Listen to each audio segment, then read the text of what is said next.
Record high temperatures expected across parts of Texas tomorrow. In East Texas, Tyler, Longview, Lufkin, Nacogdoches, we could very well see those temperatures in the upper 80s and lower 90s by 4 o'clock tomorrow afternoon.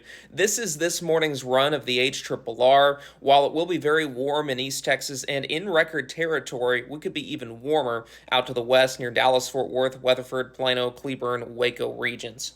This is a part of a pattern that is going to show us very warm temperatures over the next 6 to 10 days. So March is going out like a lion, meaning it's going to be very warm. You can see across most of the southern U.S., we are very favorable for above normal temperatures, which means highs could range from the 70s to the 80s, even some 90s in South Texas over the next week.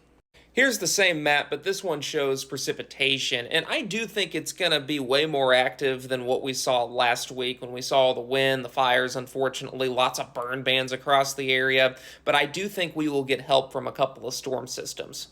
One of the storm systems will be arriving Thursday and Friday, and this will give a pretty good chunk of the Lone Star State some rain. You can see the heaviest rain in north central and central Texas down towards Houston and East Texas, and this could last us Thursday into Friday morning, possibly even later than that.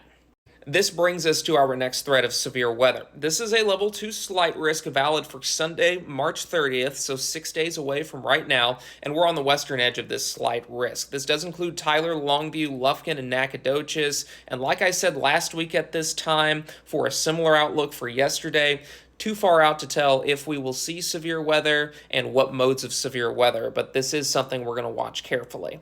Regardless of what happens next Sunday, I do think we're going to see pretty good rain over the next week. 1 to 2 inches generally from the Dallas-Fort Worth area into East Texas, Southeast Texas, Central Texas, what have you.